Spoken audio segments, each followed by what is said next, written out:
Yeah, welcome along to the Rest is Lean podcast. And this is the first of season two. We've had 12 episodes that have gone, and season two, another 12 episodes for your delight. So get ready to be commenting. We'll be trying out a few little different things in the second season, the difficult second season, I think they call it.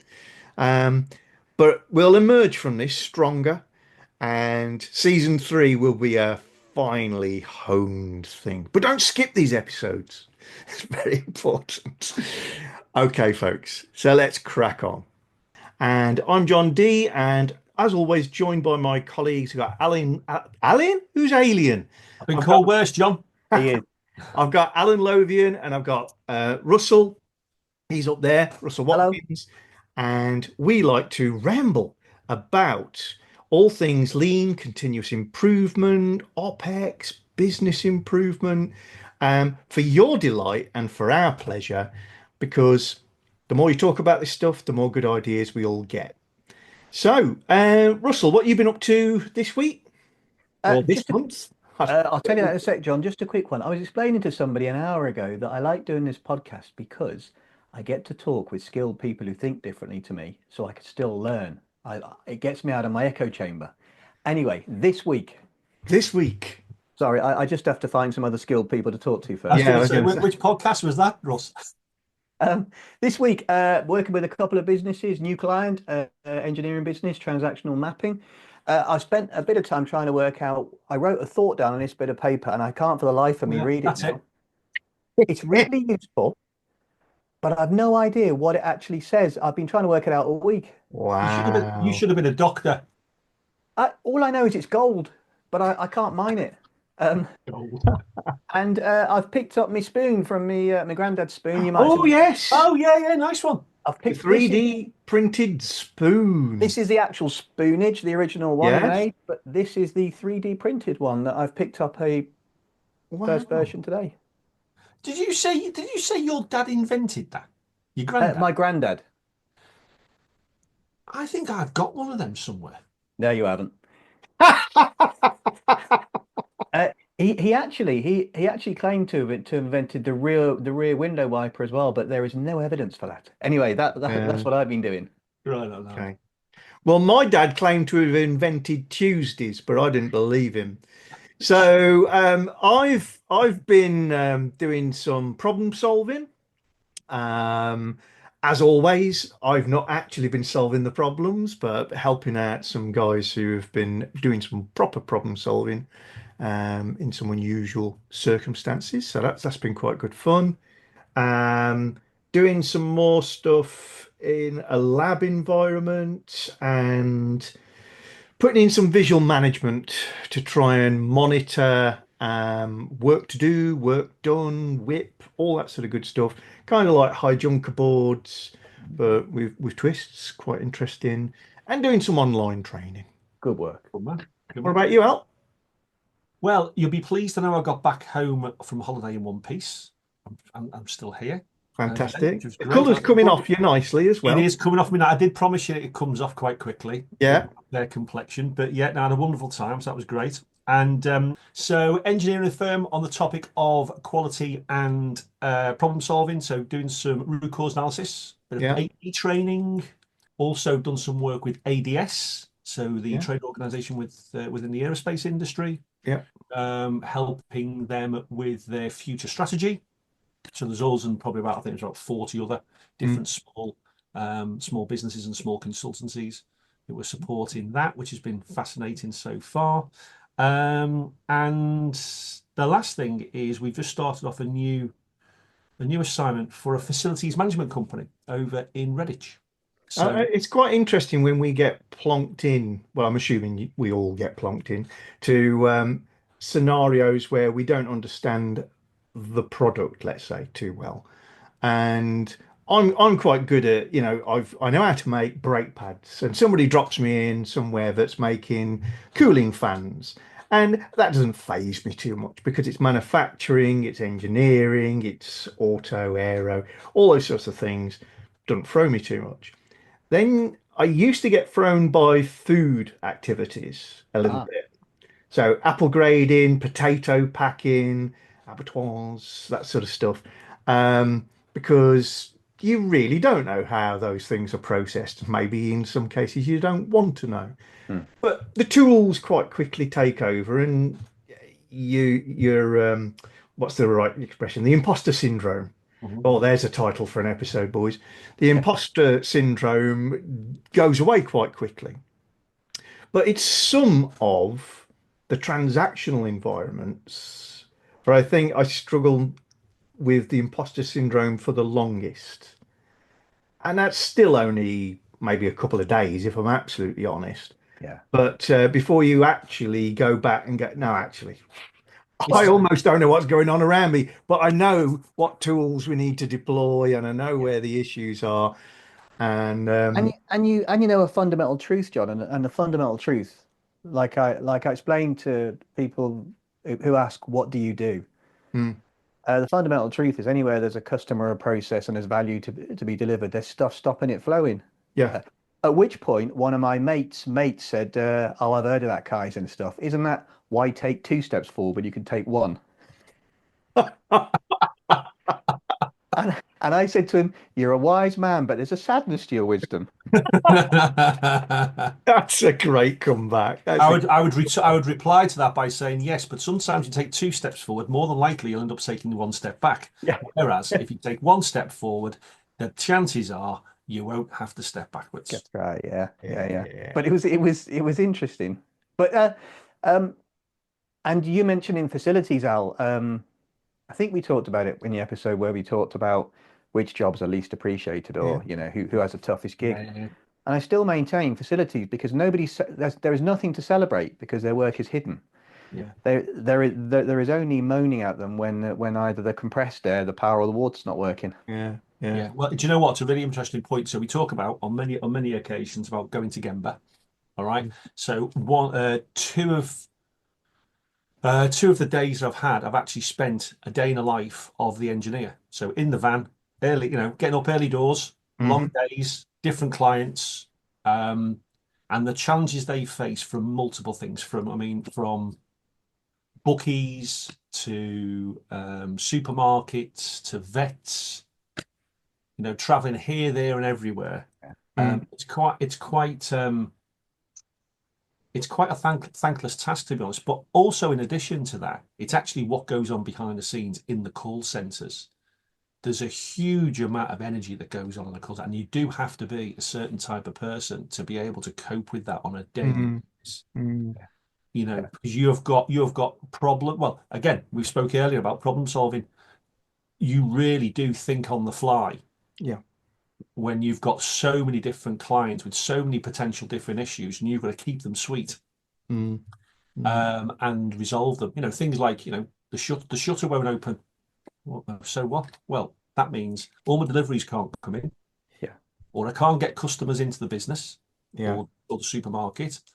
And we know how much of a problem that can be if somebody's not there quick, sharp to get it fixed. Yeah. Yeah. So yeah, it's been a real eye opener for me, but it's one which I find quite rewarding because it gets me excited, energized, and excited again to get up. Because it's not something, like I say, it just tests everything that we've learned. Yeah. Yeah. And also, you said before, John, you said obviously because you're a big car enthusiast, if it's something to do with cars, I imagine that really energizes you. Yeah. Yeah. I'm Yeah. excited by the product or what it's going into or how it's made.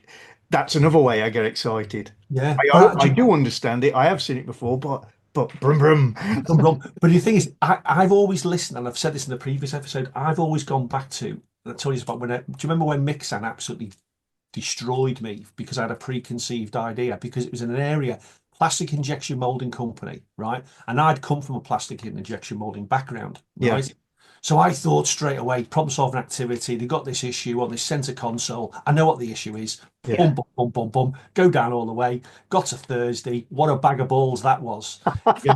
Yeah, he absolutely hammered me. And then I had to stand in that restaurant and apologize to everybody, then to go back to base, rip it all down, start again, and prepare for I the actually following do morning. remember that. Yeah, yeah, yeah. Yeah. Right. And I've never forgotten it. He's made us You so. weren't Al, you weren't alone. In the interest of in the spirit of kimono opening, his his second favorite phrase to me was "Why you many times jump up? No, you said to me too. Why Yeah, you jump up?" yeah, yeah, yeah. Of course his favorite phrase was "I want to change hotel room. Too noisy slash cold slash hot slash perfect." That's it. And any hotel, and you'd never go to a restaurant in the evening that's any less than say 15 miles away from the hotel. Yeah, yeah, YouTube, absolutely. but YouTube, by the way, given that you're both involved in problem solving, and I'm coaching some problem solving at the moment, that leads me nicely to today's ambush Ooh. Well, question. we were questioning. Ooh, Now there's a why good has phrase. We could use Russell? that, John. The ambush question. Is Yeah, that Why good? has Russell got a monitor and then put a whiteboard on the monitor? right. He's not embraced technology properly yet. Well, there's something I want to talk to you about, and get your opinion on. And Your it's a electric's been two-stage cut off. question. Yeah, it's a two-stager, right? So Uh, I need to draw for you first. Ooh, No. Can you still hear me okay? yeah, that's Yeah, fine. fine. Uh-huh. You'll be familiar with this, I'm sure, but can you see that? Yeah, I've drawn a line on there. Yeah, got it. he's drawn a Okay. better line now. If that is your standard, okay, Yeah, and that standard could be cycle time, it could be the level of scrap you have, it could be downtime, whatever. yeah, And if you are currently here, okay, yeah. Mhm. then you're not actually any improvement you do, anything you change for the better, all you're doing is mitigating loss. It's not actually Kaizen. Mm, That's the theory, yeah? All yeah, you're doing is returning to standard. yes. Okay. Now, but anytime you are improving the standard, so if your cycle time on your injection mold Al is 35 seconds and you costed that tool on that machine to run at 33 seconds, getting it back there doesn't improve anything. It just takes you back to standard. Mhm. However, if you manage to maintain quality, not hurt anybody, not jeopardize at all, and get it to 31 seconds, that is your Kaizen. True. Does that mean Mm, if a company is working really hard to do this, to close back to standard? I was working with an MD who was punishing them hard for, all right, good, you're getting us back to standard, but all you're doing is mitigating loss. I want to see some Kaizen. Okay. So what Discuss. you're saying is that the red digits that we save, the red pounds that we save because we're below, yeah, they're not worth as much as the black pounds, which are above, which are expected. You know, that I expected to have the red pounds. All you're giving me back is them. I tell Yeah. you what, you can't get at any of the black ones until you've given me the red ones. But I'll but have the by red by ones. but by the same token, it is important not to delude yourself and understand that if you're running at 35 seconds and you should be 33, the 2 second improvement, well done. But let's not be high-fiving around here, Yeah. people, because it's just getting us back to where we should be and it's not making us more competitive. This is very interesting because literally today I've been on some conference calls with some folk talking about um, the relationship between continuous improvement and problem solving. And I'm of the opinion that they are both, you know, two sides of the same coin. And it kind of looks a bit like what you've just drawn in my head.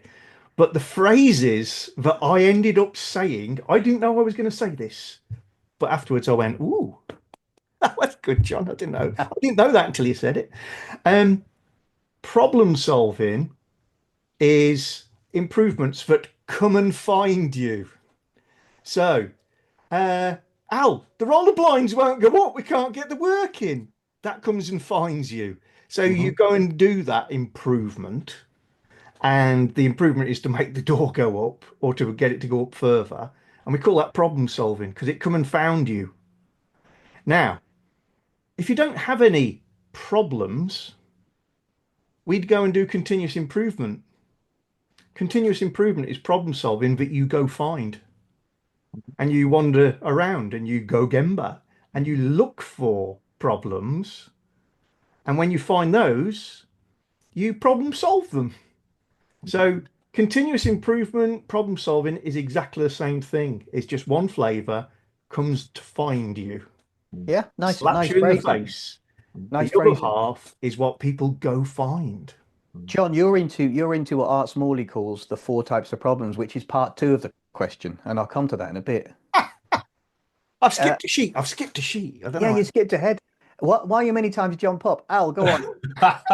Do you know what makes it change you jumping up, John, instead of me, mate? That's fine. You can do that more often, mate.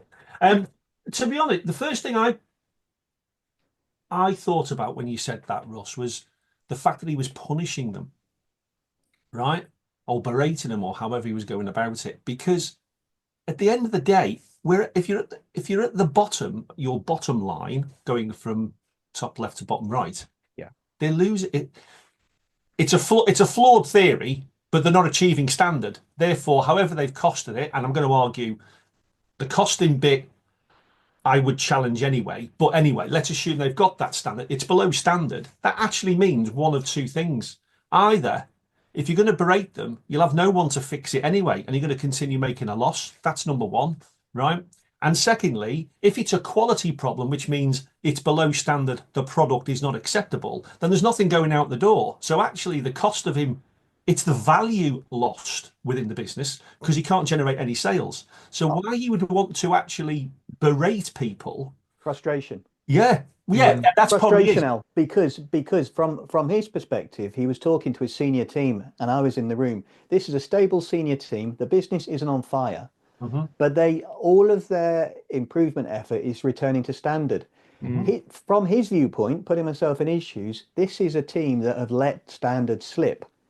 And if all of their improvement activity is getting those standards back, mhm, he doesn't want complacency. mhm, If you know what I mean, he's mhm. frustrated that they don't get to the point where they can Kaizen. The problem is that he expressed it clumsily, badly. Right. Okay. It can also be about the financial interaction with the business as well, in that if the guys produce a £50,000 per week improvement, which brings them back to standard, it won't show up on the books. Yeah.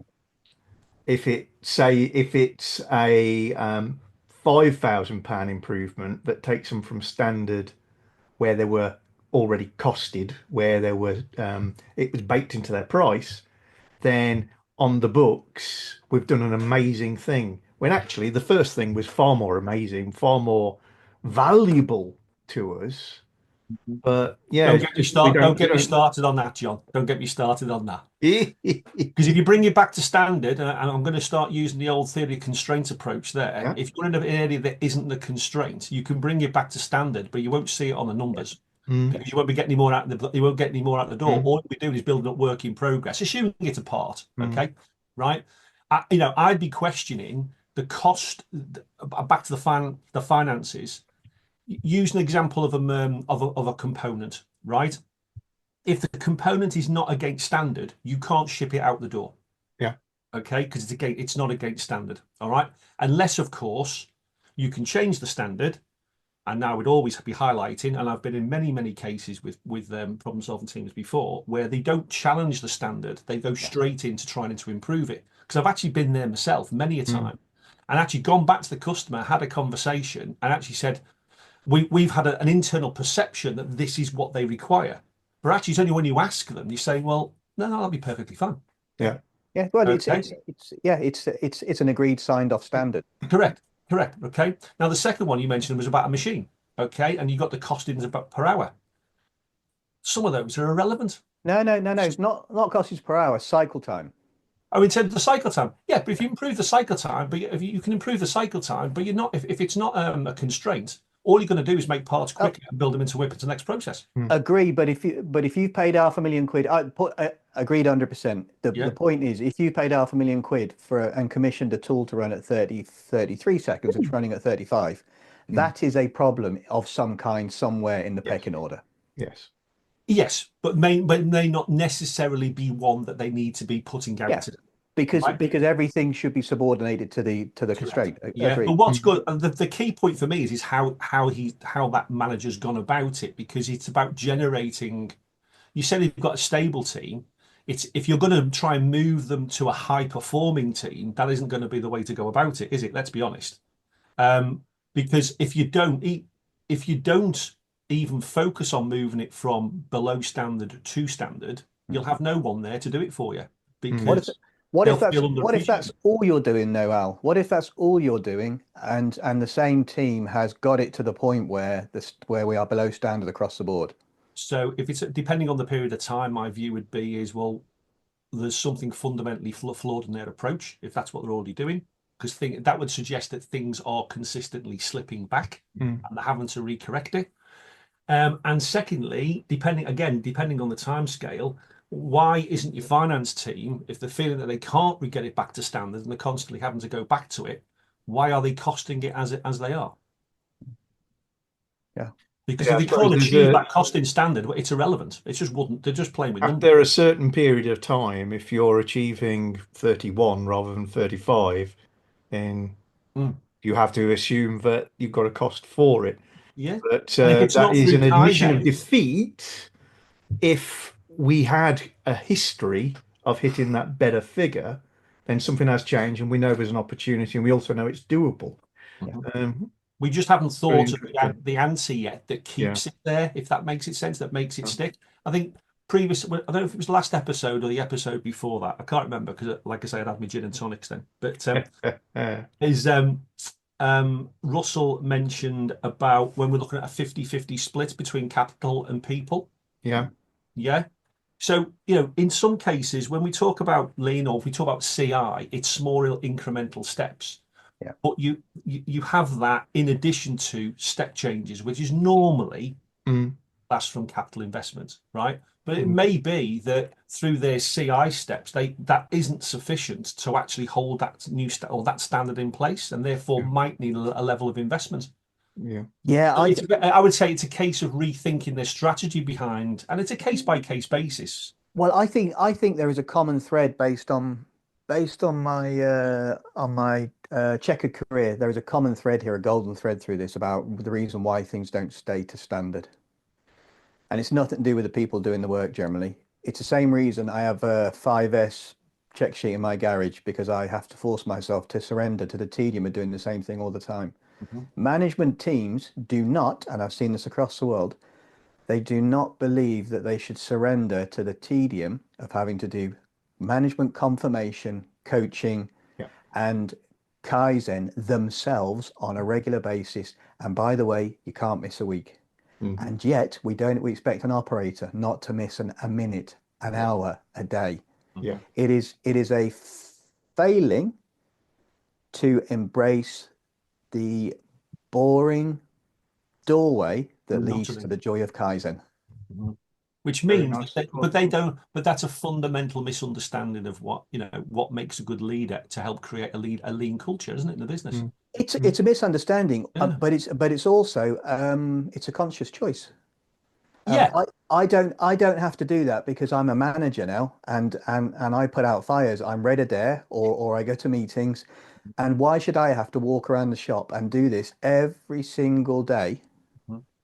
Some people like it and embrace it. I've seen those people, but overwhelmingly it is a useful habit that has to be coached hard and led by example hard. Yeah. Yeah.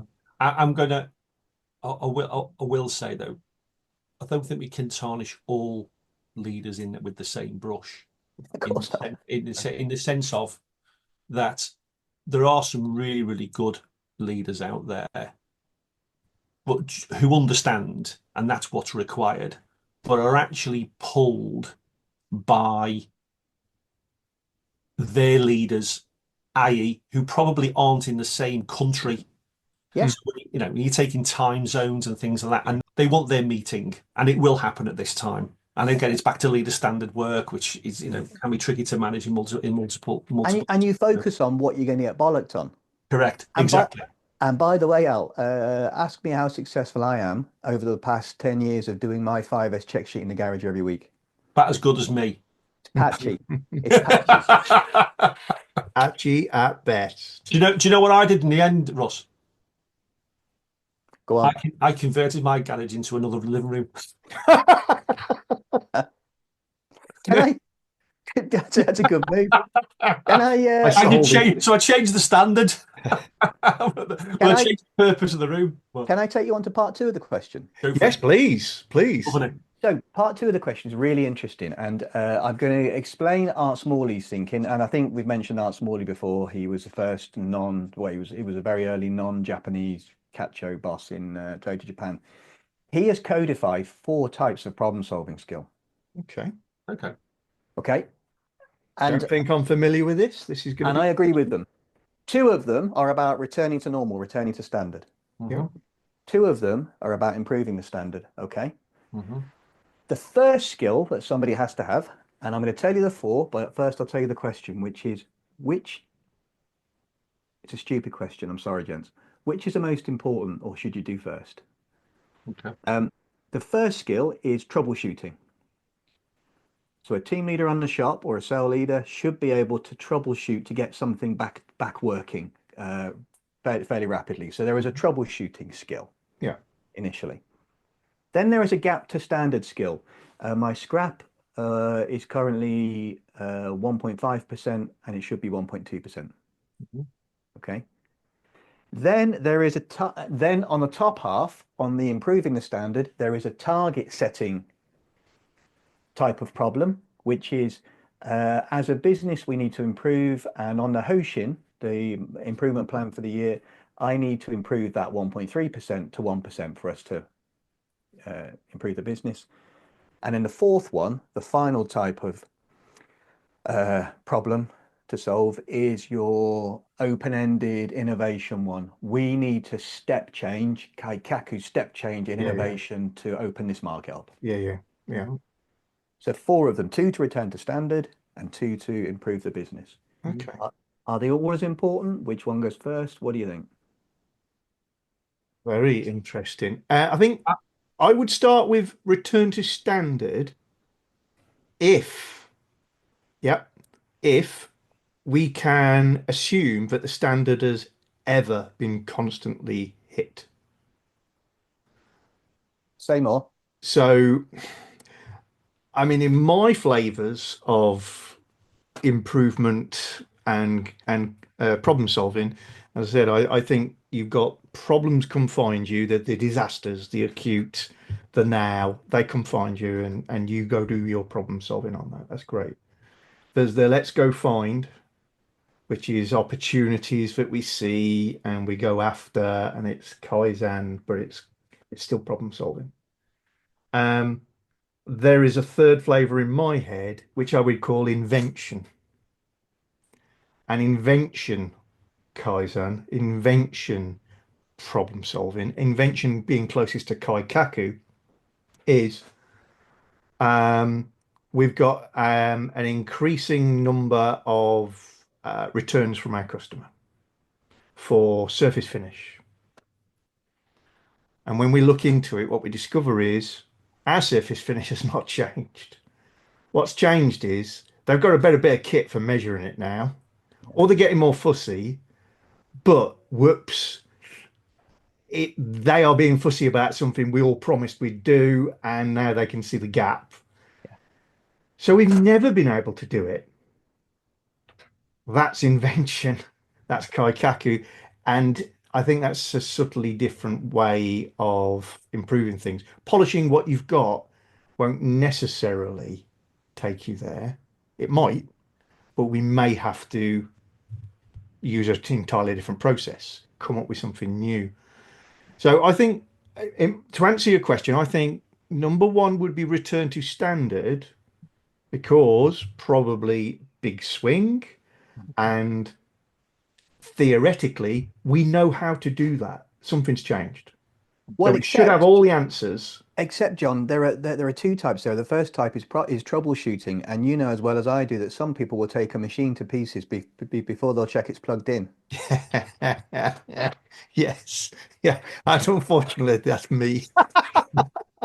Ooh, spare washers. Or take a car that's covered in rust.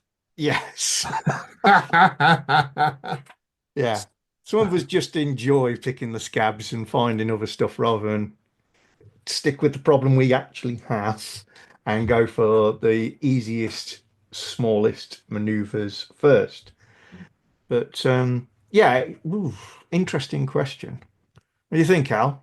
Where I, would you head first? well, I looked at tell me if I get the wrong end of the stick here, Russ, but so I looked at it again from a people perspective. Initially, my brain took me to um, the different types. I think different people in different um, positions with an organization need to have each of those four, but dial certain ones up depending on where Yeah, they are in the business. I think that's a fair So it's, comment. it's having a blend of those four. But I think the first question is where would you start?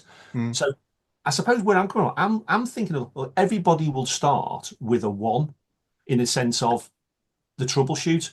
You've got to learn by that where I'm coming from is like the operator on the shop floor. They need to at least know and appreciate what is this, what does good look like?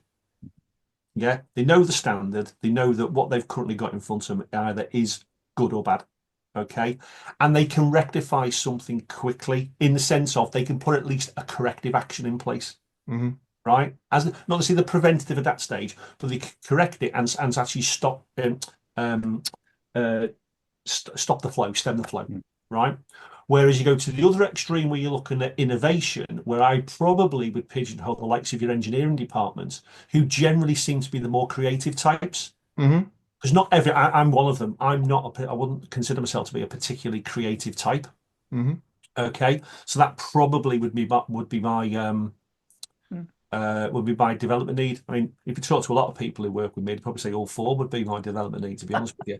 But I doubt um, that. so you know, it for me, it's you in terms of where you start on. If you first of all know your good from your bad, know how to make a quick stop and stem the tide. Okay, Mm. stem the flow, right, and then move through the gears as you develop.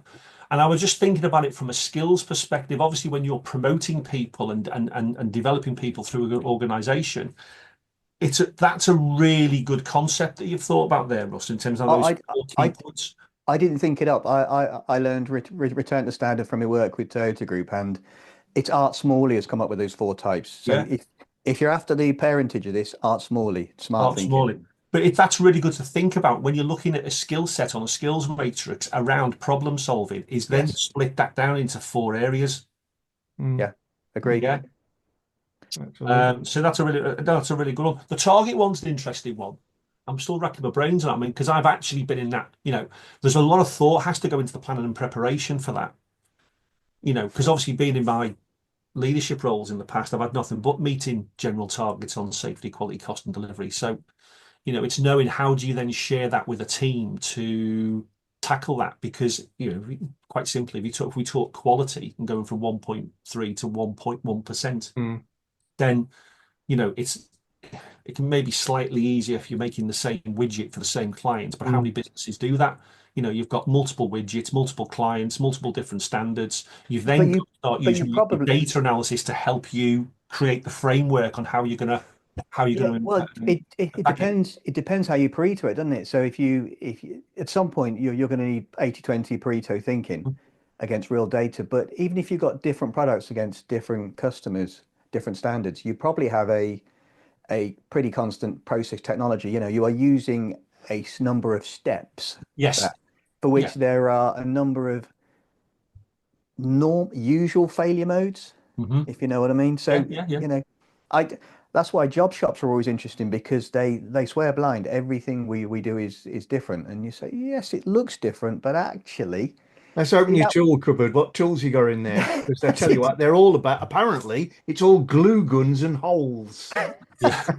Yeah. So let's make glue guns and the hole in as good as we can. Can. Yeah, yeah, yeah. But you There's you always raised a a good theme in there somewhere, isn't there? yeah. Yeah. You've got to know the approach, isn't it? If Mm. you think about it, and Yeah. it's a thing. I You in terms of target setting and the skill of target setting for improvements, I quite like the go backwards approach of if you're already established as a business that has got a bit of a lean culture, then you should be gathering a hopper of potential improvements, Yeah. ideas, concepts, new bits of kit. And for, again, you do the Pareto and you look at the ones that have the big potential and the big likelihoods. Mhm. Some of them are very speculative and they go in the invention category. Um, and put some sort of value next to them in terms of their saving of money, their saving of time, their reduction of quality defects. And then when somebody says to you, right, oh, we need to set ourselves a new target for, I don't know, the productivity of a particular piece of kit, Mhm. go to your hopper, look what you got in the cupboard, pick two or three items out, add up their benefits and divide by two. That's Yeah. what I would go for, and then say, right, okay, we think we're going to take this from 33 parts per hour or 33 minutes per item, and we're going to move it to, don't tell him 40, don't tell him 40, Yeah. 37, 37. That way, if half our stuff works, we'll deliver it. Yeah. Do you know Well, what? I wish I had that luxury, John, though, in the past, mate. Because normally I was just forced down the route of this is what your site has to achieve. yeah. Yeah. Yeah? And, and I thought, well, you can slice and dice it whatever way you like, but that target ain't moving. But and I'm not saying you can change it, or really Yeah. not, but it's very interesting to ask yourself in the corporation, multinational that happened in. Mm. Somebody, probably on a different continent, has told you, Alan, I'd like turbochargers to cost 10% less by next Thursday. Um, You know, it's normally the Thursday just gone, to be fair. yeah, yeah, yeah. How did they come up with that 10%? Is it intelligence? The moles for it. Oh, he's got one. Doubtful, doubtul, John. Is it you've got loose lips, mate, and you let loose over a shandy that, oh, we've got a great idea in the background, or if we ever do it. Is it that 10% increase adds up to over the year the exact price of the yacht that the company wants to buy? And I think that is where you get bad target setting, where the target is set because that's the result we want. Hmm. And it is not related to the possible Yeah. or the opportunity. But Because I that's can set a target to be 2 foot taller. but but but there is a counter argument to that, John, and that's and in a minute I want to go back to something you said 3 or 4 episodes ago, which has stuck with me. Uh-oh. But the counter argument to that is the BHAG approach, the big hairy ass goals, which is if you don't set a big hairy ass goal, if Shigeo Shingo in the Mitsubishi shipyards hadn't been set a sub 3 minute SMEG goal, Yeah. would he have completely shifted his thinking paradigm Yeah. around? Yeah, Probably not. that's a The fair point. stretch Uh, target that makes you how, go, I bet you can't. yeah, yeah. Yeah. However, I think we need to differentiate between target setting in parent corporate companies Yeah. where And your you get what estimate. you're given, you have to make best, with like Al was saying, Mhm. and owner managed companies where there's an owner or a founder, because those are the companies where you can really do some good, strong deployment from a Mhm. good, solid start point. And that start point, John, I loved what you said a few episodes ago. Why did you lose the last order you lost? Mhm. Mm, Because that has the same flavor as tack time. The mm, beauty of tack time is it links you to the customer. mm. The beauty of that question, John, is it links you to the customer. Yeah. Yeah. And it takes you, Al, probably, if you're smart enough, to the right constraint in the business. Mhm. Mm. If the aim of the business is to make money by getting inventory through Yeah. theory of constraints, Mm. etc. Mhm. Mhm. Anyway, It is. do we need to bring this one to a close? I was just going to ask Russ. I mean, we could bring it to a close, but no, because I don't think me and Al will be able to sleep tonight unless we've had our Japanese word of the week Superb. Okay. slash Oh, yeah. fortnight. Al, I know that Alan's been on 10 talks all week, texting me, what's the word? I'm so excited. While I was eating my fish and chips and my apple pie. Before we do, can I just celebrate myself? And I'd like to celebrate the fact that I walked past in the first 2 minutes of this episode. I walked past John saying he'd been for some lab work. Uh, about 1,000 gags came into my mind, and in the interest of professionalism, I strolled past them. Well, thank you very much. I think we've all benefited from your bravery. Um, Japanese word of the week. This one but the story I really like. The word is Mm. Hansei, Hansei. Yeah. Restless reflection. It kind of ties into what we were talking about a while ago, and that's when things go well, it's not defaulting to high fives and beers and pizza. Hmm. I read a story about 2 years ago. A company, American company, they had a Japanese fella helping them, who was helping them with thinking way. They set a PDCA target on problem solving. All right. So they had a certain defect, they set a target, and let's say whatever they wanted to reduce it to was 100% achievement, yeah? They actually got 120% achievement. To a person, the people in the American company were high-fiving. We beat our goal, yeah? So the C on the P Mhm. on the check. So the act is beers and pizzas. Japanese sensei livid. Mm. Not because of the over success and not because of the fact that they were celebrating, livid because they'd missed a trick. They should have been questioning, what did we get wrong in our planning? What is our mental gap that meant that we expected 100% and got 120%? Because there is an opportunity there to improve our thinking way and our company knowledge to set a better target. Mm. That's Hansei, restless reflection.